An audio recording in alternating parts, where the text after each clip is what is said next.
childhood friend, Uncle Oscar, committed suicide. Someone discovered hundreds of unsent love letters in his drawer. Each letter was addressed to me.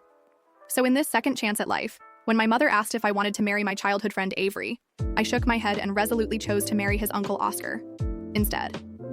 In my previous life, I chose to marry my childhood sweetheart Avery. However, after our marriage, Avery was frequently absent from home. Later, when I suffered severe bleeding during pregnancy, he abandoned me in my dangerous condition simply because his first love, Stella Locke, said, "The power's out at my place and I'm scared." He left without hesitation. Eventually, both my unborn child and I died from the hemorrhage. After my death, Avery didn't shed a single tear. He even complained that Mai had disrupted his travel plans with his first love. When I miraculously opened my eyes again, given a second chance, I had returned to the day my mother asked me who I wanted to marry. Amanda Brown, have you really thought this through? You and Avery grew up together. Are you sure you want to marry his uncle Oscar? Faced with my mother's repeated questioning, I consistently answered, yes, I'm sure. All right, as long as you truly love him. Your father and I will start arranging your wedding right away. My mother was even more eager than I was. That very day, she went to ask Oscar about his thoughts. After receiving his affirmative response, she rushed to the wedding planning company to book an outdoor venue. Shortly after booking the wedding venue, Avery called. His voice was filled with impatience. Amanda, have you no shame? You initially forced our elders to arrange our marriage, and now you've gone behind my back and booked a wedding venue. Don't you have any modesty as a woman? Are you that desperate to get married? Amanda, you're desperate. Cheap behavior makes me utterly despise you. I pressed my lips tightly together, pausing briefly before explaining. Avery, I never intended to marry you. In this lifetime, the person I want to marry is. But he didn't give me a chance to finish, interrupting me with a cold laugh. Amanda, so you've learned to play hard to get now? Why didn't I see through your true intentions earlier? Even if you plan the wedding perfectly, what difference does it make? I love Stella, and she's the only one I'll ever marry. My heart belongs entirely to Stella. Your pathetic actions only disgust me to my core. With that, he hung up, leaving me to swallow the explanation I wanted to give. Never mind sin. And he'd discovered that I wasn't planning to marry him at all. My family and the Johnson family had been close associates for generations, a traditional relationship highly valued in our community. Avery and I grew up in the same residential compound, truly childhood sweethearts who shared everything. After we celebrated Christmas that year, our parents arranged our marriage following the traditional custom of family-arranged unions. But in my previous life, he suddenly proposed canceling our engagement to marry someone else. I refused to agree, which led to a huge argument. Although I eventually married Avery as I wished, he rarely came home after our wedding. When I finally became pregnant, he moved in with Stella, and I barely saw him except during family gatherings.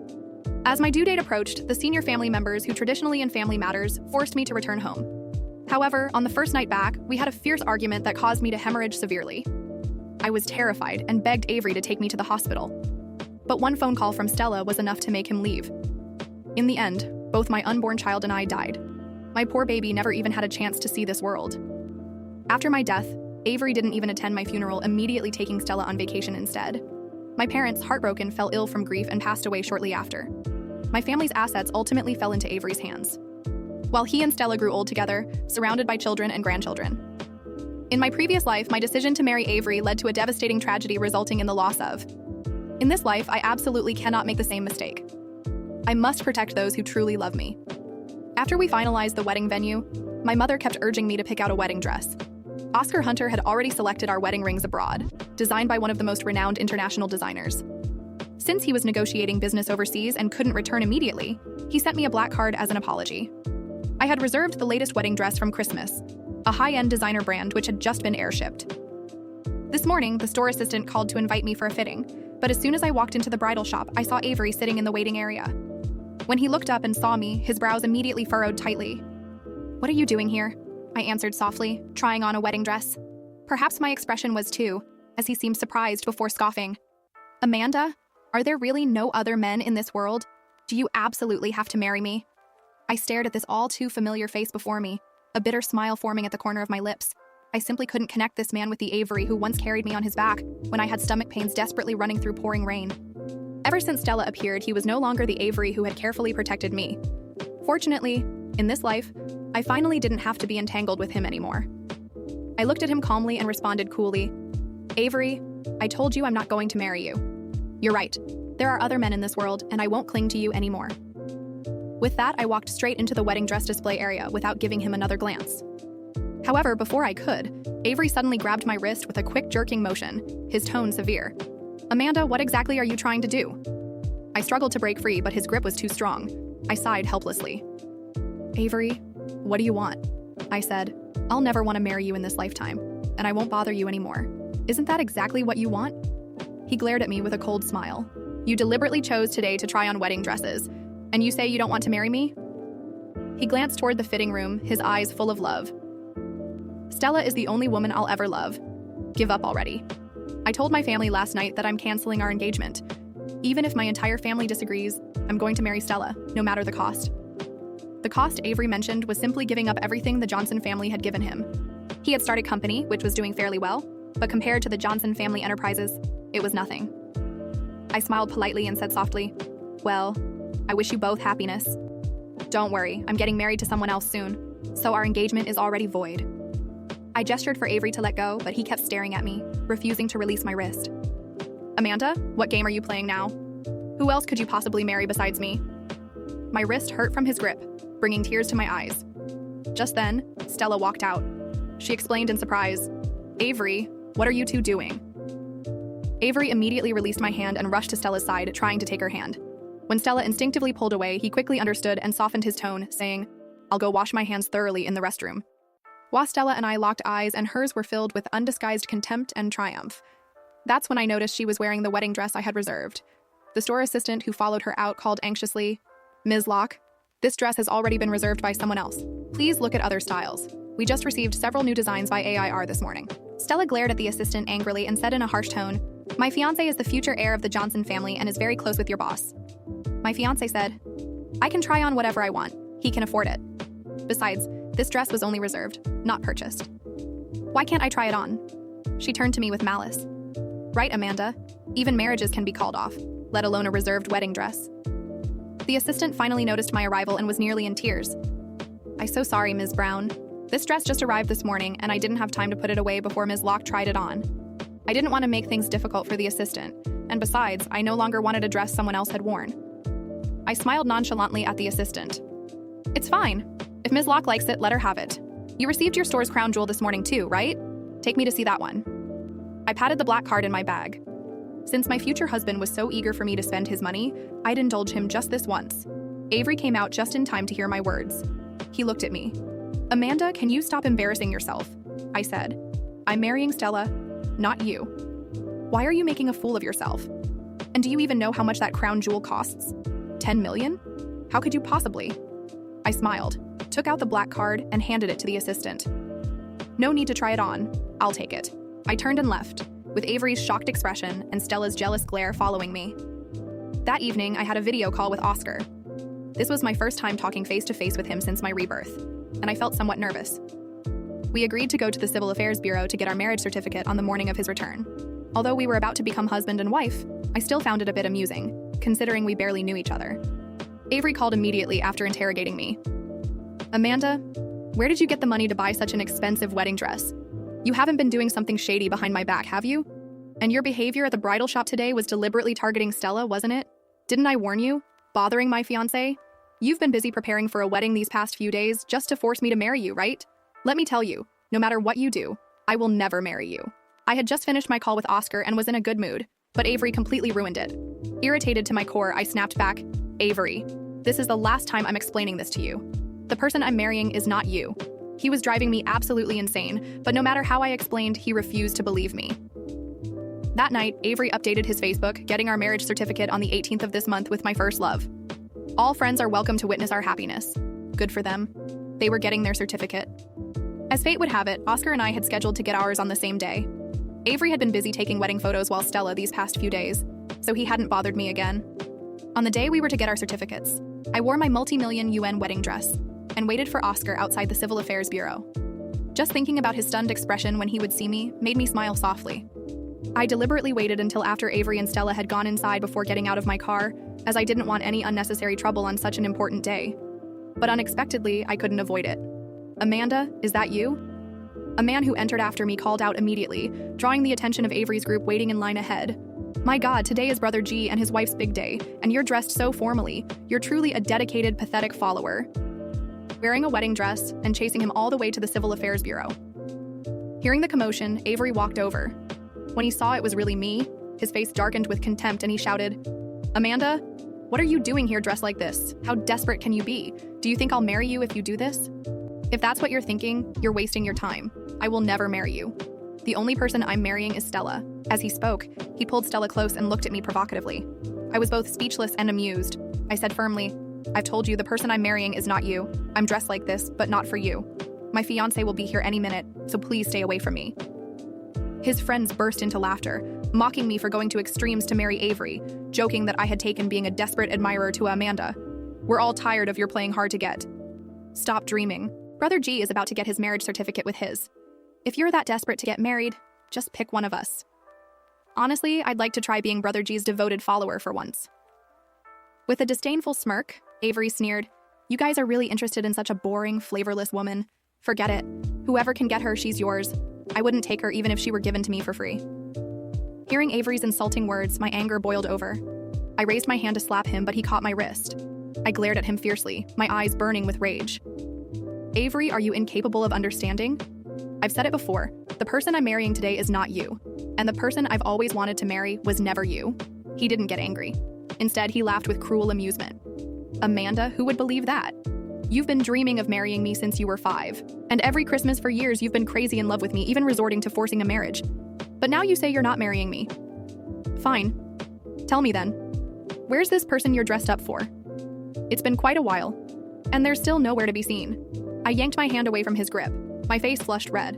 His humiliating words had brought tears to my eyes.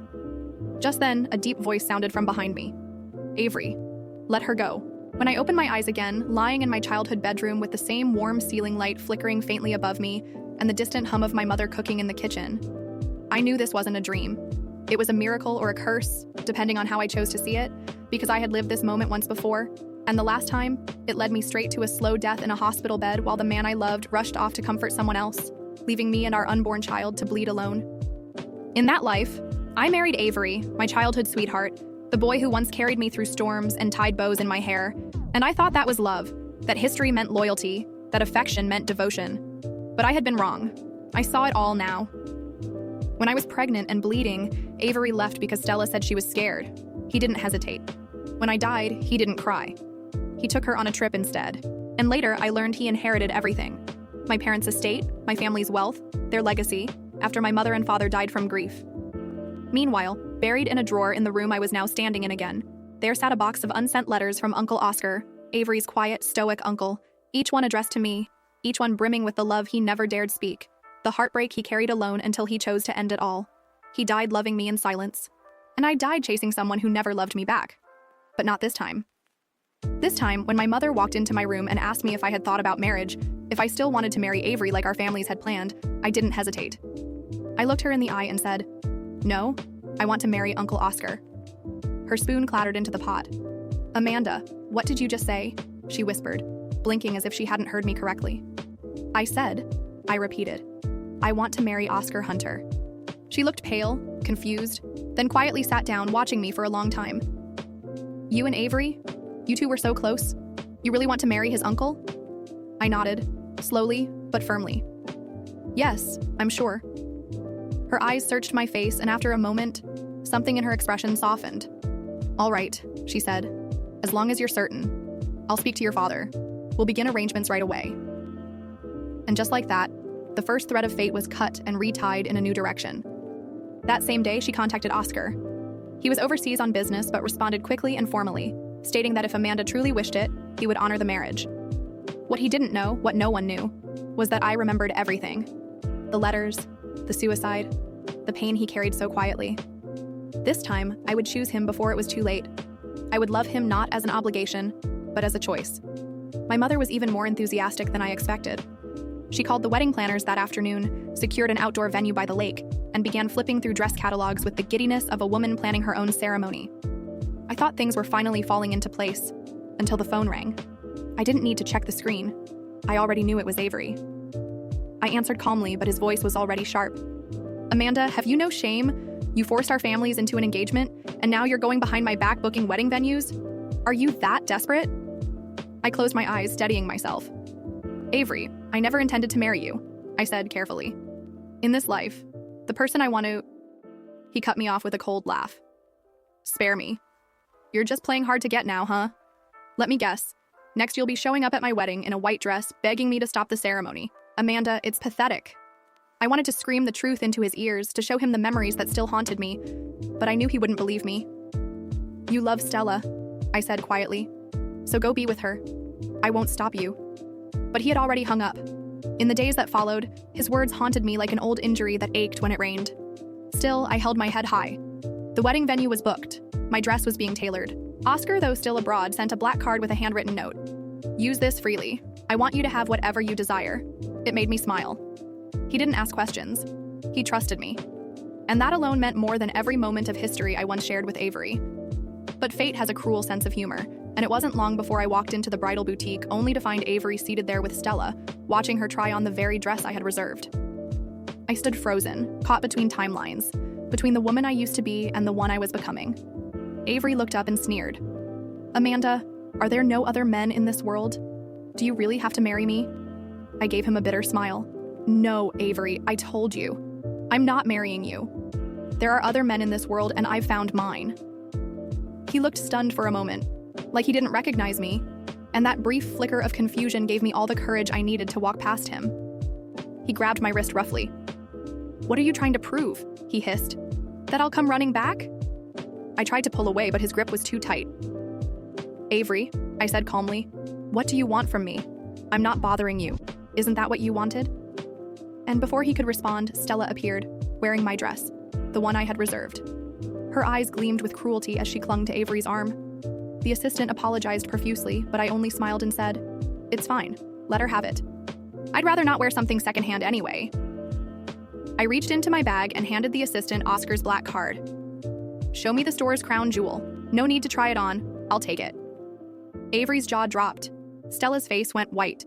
I walked away slowly, with elegance, with purpose, and with the satisfaction of knowing that for the first time in 2 lifetimes, I had finally chosen myself. But deep down, I knew this wasn't over, because Avery wasn't the kind of man who let go quietly. And neither was fate. I wasn't planning to see Avery again. Not in a place like this. Not while surrounded by silk and ivory lace and mirrors that reflected everything except the past I was trying to bury.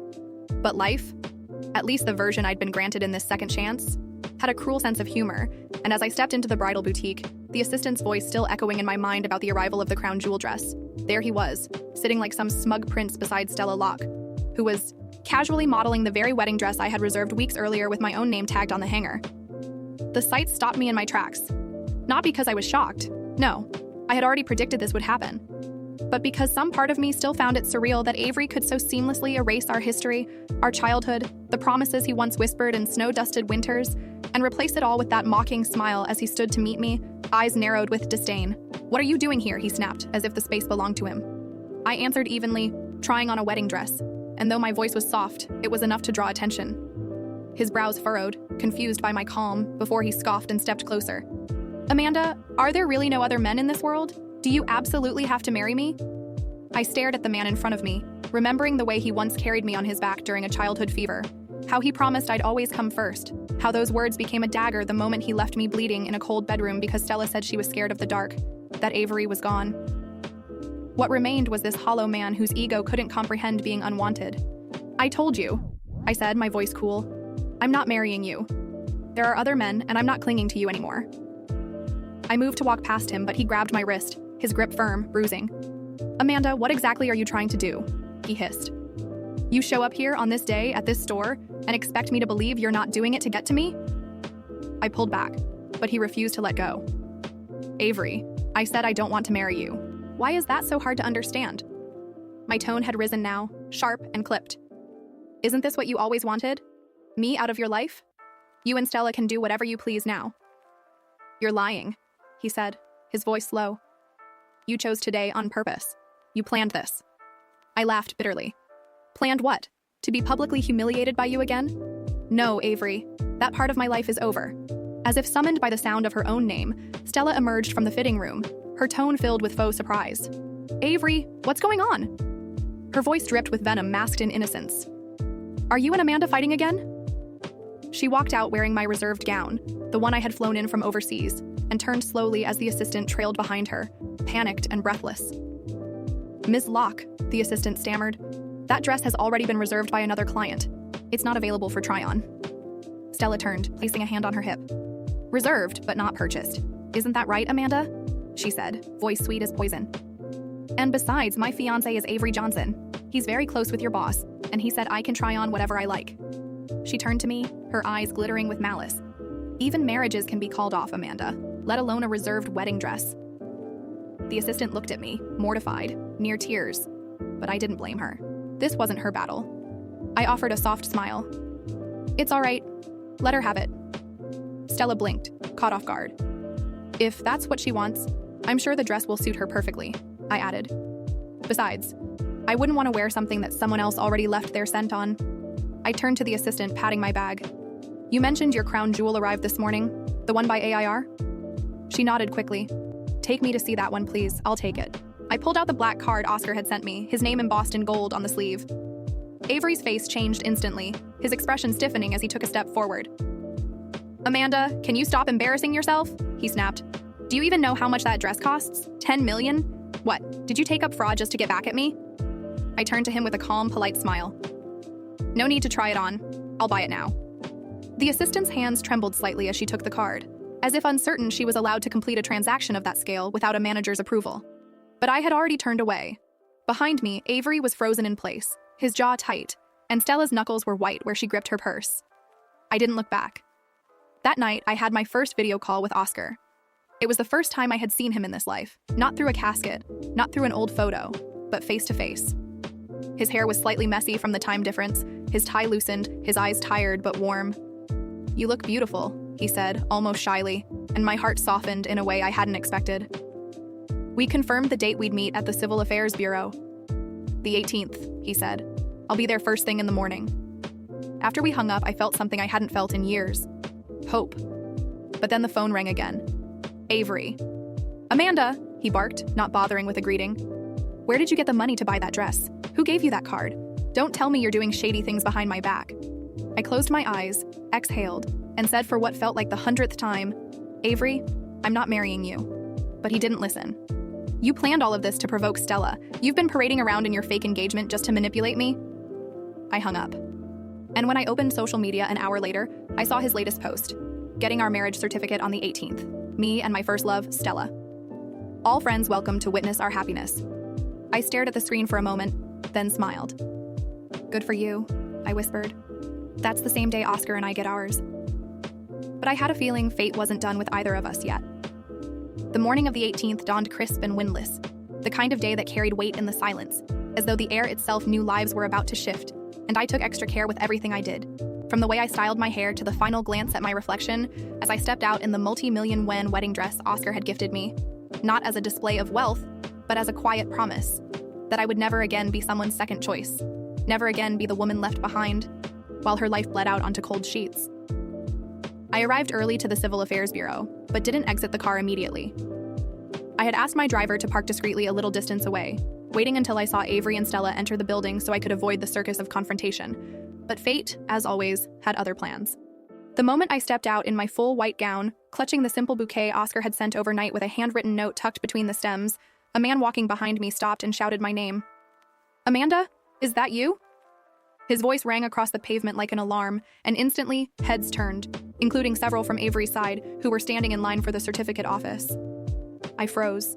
The man, a friend from our extended circle, let out a dramatic gasp. You came dressed like that? On this day?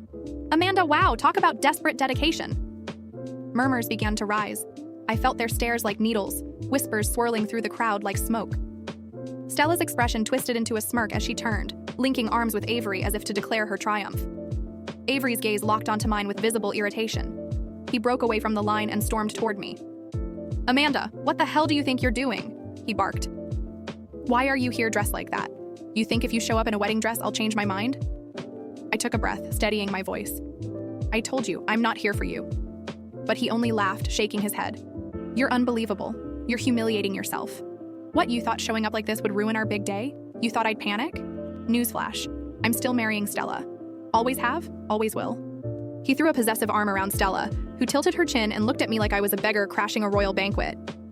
Amanda, Avery continued, you've been obsessed with me since we were 5. You tried to force our families into an engagement. You clung to me like a leech even when I begged you to stop. And now you're pulling this stunt? I said nothing, my silence already louder than any defense I could give. But his friends took his cue and piled on. One shouted, "Amanda, if you're that desperate to get married, I volunteer. Might be fun to play the role of Mr. Second Choice." Another added with a mocking laugh, "Guess we all need to take a turn being the fallback plan." My fingers clenched at my side, knuckles white around the bouquet, and I could feel my eyes burning, not from sadness but from sheer fury at the injustice of being shamed by the very people who once praised my kindness, my elegance, my loyalty. "Enough," I said, my voice calm but shaking slightly. "The person I'm marrying is not Avery. He never was." Avery took a step forward, mocking. "Then where is he?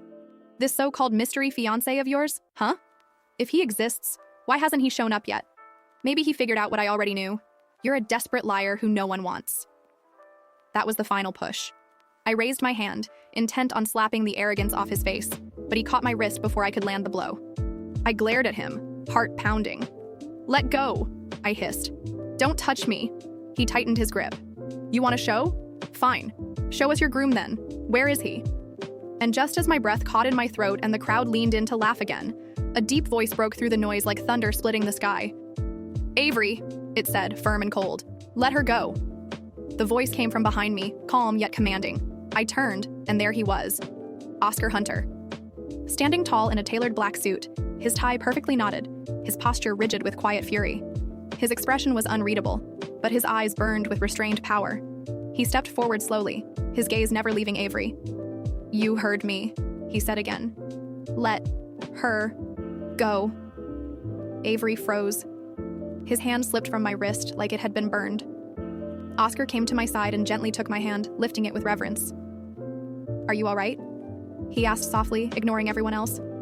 I nodded, blinking hard. He turned toward the stunned crowd, his voice louder now, cutting. "Amanda Brown is my fiancée, and today, we are here to register our marriage. Anyone who has a problem with that can speak now, or hold their bitterness in silence for the rest of their lives." There was silence. Complete, absolute silence. Oscar looked at Avery one last time. "If I ever see you lay a hand on her again," he said, voice low, "you won't get a warning next time." Then he turned to me, his hand steady around mine, and with the kind of grace that could only come from genuine respect, he led me through the crowd like we were royalty walking through peasants. We didn't look back. We didn't have to. Because in that moment, every lie that Avery had spun, every rumor Stella had fed, every sneer and insult, was drowned by the weight of one truth. I had been chosen. Freely, proudly, publicly. And this time, I didn't have to beg for love. I was walking beside it. The moment the heavy glass doors of the Civil Affairs Bureau closed behind us, muffling the last murmurs of shocked onlookers and shutting out the clamor of Avery's wounded pride, I felt something in my chest shift. Not relief exactly, but something cleaner, quieter, like the steady exhale of a storm finally passed. And as Oscar and I walked side by side toward the counter, fingers still gently linked, I could feel the weight of everything I'd been carrying for 2 lives loosen slightly at the edges. Inside, the clerk recognized Oscar immediately, sitting up straighter and greeting him with deference, which didn't surprise me. Oscar had always been a man of understated power, never loud, never boastful, but known in quiet circles as someone whose name opened doors and silenced rooms. "We're here to register our marriage," he said, and his voice, so calm and confident, anchored me in place. As we filled out the paperwork, he glanced at me once, offering a soft, almost amused smile when he caught me studying his profile like I was still convincing myself this was real. "You still sure?" he asked, voice low enough only I could hear. "You have until the last stroke of this pen to run." I smiled, shaking my head. I ran once, never again. And just like that, my name changed. On paper, in public, in the eyes of every witness and every whispering enemy. I was no longer Amanda Brown, the pathetic girl chasing Avery's shadow. I was Amanda Hunter, wife of the man who had loved me in silence for a lifetime, and now chose to love me boldly in this one. As we stepped outside, we were met not with chaos, but with curious eyes and even a few camera flashes. Someone had leaked our registration, and it was spreading fast. The headlines were already forming. Oscar Hunter marries his nephew's former fiancée in surprise ceremony. We ignored them. Oscar guided me into the waiting black car, holding the door for me like a gentleman from another era. And as the driver pulled away, he reached into his jacket and handed me a small velvet box. "A wedding band," he said simply. "Didn't want to wear it before it was real." I opened it to find a simple platinum ring, elegant and unadorned. But inside the band, engraved with almost imperceptible care, were were the words, "To the woman I always saw." My throat tightened. I couldn't speak. He took my hand and slid it onto my finger slowly, his touch reverent, and for the first time since returning to this life, I felt whole. We arrived at a quiet rooftop restaurant, private, reserved, draped in soft linen and fresh roses. No press, no family, no obligation. Just us. As we dined, Oscar looked at me with a new kind of gaze, not the distant longing I remembered from the shadows of my past, but with focus, with certainty. "I knew," he said quietly, "that something was different when you asked to marry me. I thought you were trying to provoke Avery. I would have gone through with it anyway. But today I saw the truth." I nodded slowly. "I've made a lot of mistakes, but not this one." He studied me for a moment longer, then reached into his coat once more, producing a worn envelope. "I was going to burn these," he said, but something stopped me. My fingers trembled as I unfolded the aged paper and recognized the handwriting instantly. His. One of the unsent letters. I scanned the lines quickly, absorbing the raw emotion. "You smiled at me today when I handed you your scarf." I didn't say a word, but that smile lasted me all winter. I folded it gently, pressing it to my chest. "Oscar, I didn't know. I wish I had." "You weren't supposed to," he said. "I loved you knowing you'd never look at me. That was enough. But now," his hand found mine again, "now I want you to know every day." And as the sun began to set over the city skyline, casting golden light across the table, I realized how different love could feel when it wasn't begged for or stolen, but freely given. Meanwhile, across the city, Avery sat in a hotel suite with Stella, their marriage certificate on the table beside untouched champagne. The mood had shifted. Stella was scrolling through her phone, her smile fading as the articles piled in. Oscar Hunter's surprise wedding. Amanda's wedding dress by AIR confirmed. Public scene outside Civil Affairs Bureau causes uproar. Avery's jaw tightened. "Why the hell is everyone talking about her?" he snapped. Stella, trying to mask her unease, replied, "Maybe it's because you made such a show out of insulting her this morning." "She did this on purpose," he muttered, "to humiliate me." Stella didn't answer, her silence saying more than words. For the first time, Avery realized he wasn't the center of the story anymore. Amanda wasn't just a discarded girl clinging to the past. She was someone else's bride, someone else's headline, and someone whose dignity had turned public opinion. Back at the rooftop, my phone buzzed. A message from a former family friend. "You looked beautiful today. He's lucky to have you." I smiled and tucked it away, because I didn't need validation anymore. Not from the past, not from society, not even from the ghosts of my regrets. Oscar's hand found mine again, and as the city lights blinked on below us, I whispered, "Thank you for waiting." He didn't look away when he replied, "I'd wait for you in every life." The first cracks in Avery's carefully constructed life began to show just 3 days after our marriage certificate was registered, and it started not with a scandal, not with a betrayal, but with silence, the kind that stretches too long between conversations, the kind that fills a luxury condo with tension no amount of curated furniture or engagement photos can mask. And while Stella sat on the edge of their designer couch scrolling through her phone, her eyes glossed over yet another article titled, "Elegance Reborn, Amanda Hunter's Quiet Triumph," accompanied by a candid of Oscar helping me into the car like I was royalty, while Avery seethed in the background of his own fading relevance. It wasn't just the wedding that caught attention, it was the aftermath. Oscar announcing a new philanthropic partnership in Amanda's name, a business summit appearance where the two of us appeared as a power couple, his hand resting lightly on my lower back as I accepted a donation on behalf of my late parents' foundation. The media praised our grace, our unity, our unexpected story. And suddenly, people weren't whispering about Amanda Brown, the pathetic girl begging for love, but Amanda Hunter, the woman who had risen from betrayal with quiet power and now stood at the center of attention. Avery tried to ignore it at first. He told Stella it would pass, that people loved a pity story. "Let them talk," he muttered. "It'll fade." But it didn't fade. Invitations to galas stopped arriving. His company began losing investors who had originally backed him because of his name's connection to the Johnson family. And now that he had severed those ties to marry Stella, all they saw was a volatile man with no legacy left to offer. At one luncheon, Stella overheard a conversation from two socialites she used to lunch with. Amanda was always so composed, so selfless, and now she's finally being treated the way she deserves. Oscar Hunter is a real man. When she confronted Avery, he snapped, "Then go marry him if you admire him so much." Her silence stretched between them like a wall. Meanwhile, I remained silent in their direction, not out of indifference, but because there was nothing left to say. I focused on my work, my new life, my role as Oscar's wife. We hosted a small celebration dinner for our closest circle, and as Oscar lifted his glass, he made a simple toast. To second chances that come too late, and to those we don't waste when they finally arrive. Cameras clicked, flashbulbs lit the room, and later that night when I returned home and removed my earrings at the vanity, I saw a news notification glowing softly on my phone. Avery Johnson's company under financial review following investor withdrawals. I didn't smile. I didn't gloat. I simply turned off the screen and leaned into Oscar's chest, his arm already reaching for me in his sleep like it had been waiting. Elsewhere in the city, Stella stared at the same article with a frozen expression. "You said this wouldn't happen," she said coldly. Avery, half-dressed and pacing, snapped, "I didn't know she'd marry my uncle. Who the hell saw that coming?" "Everyone sees her now," Stella hissed, "and no one sees me." That same night, Avery called me. The name flashed on my screen like a ghost clawing at the walls. I let it ring once, twice, then declined. He called again. I blocked him. The next day, he showed up outside my office building, sunglasses hiding the desperation in his eyes.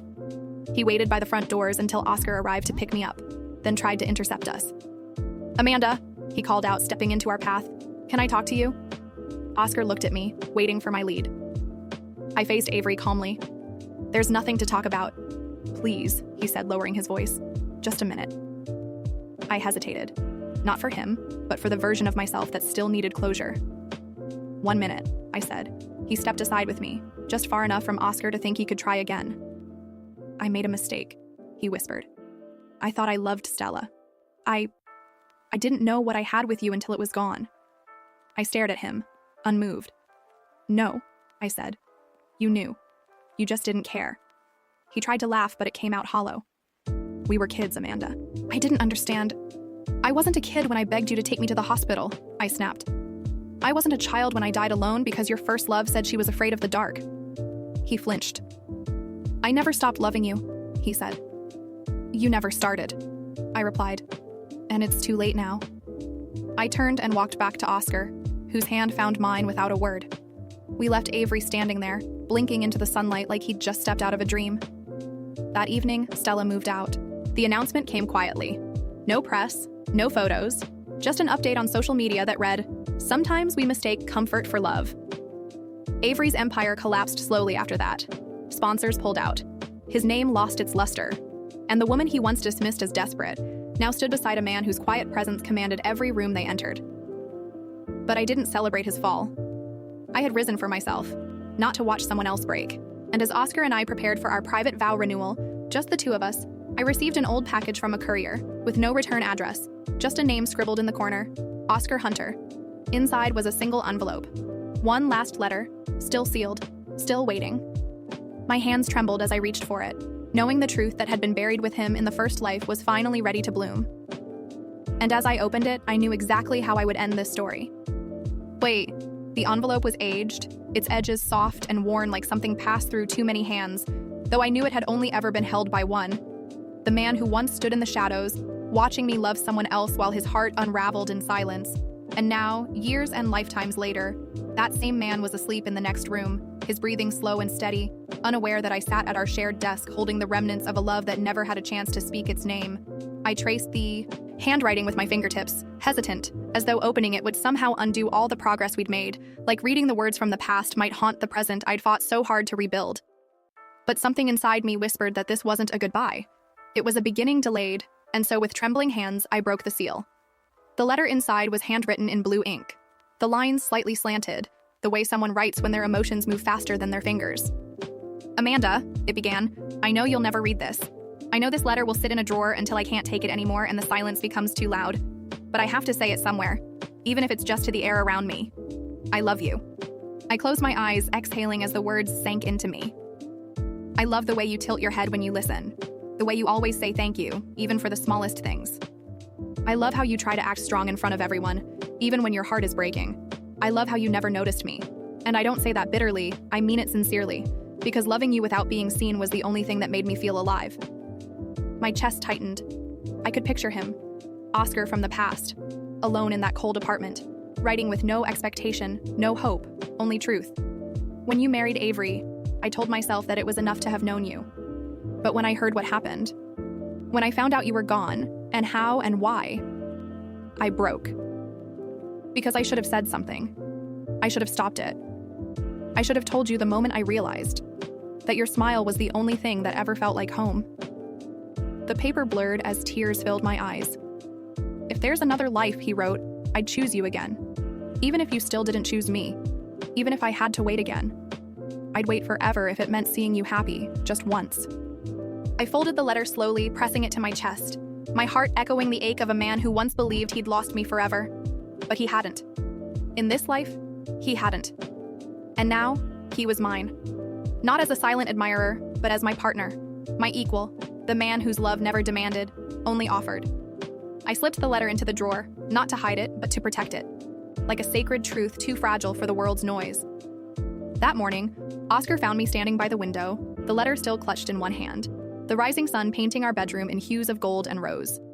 He stepped behind me and wrapped his arms gently around my waist. Couldn't sleep? He murmured.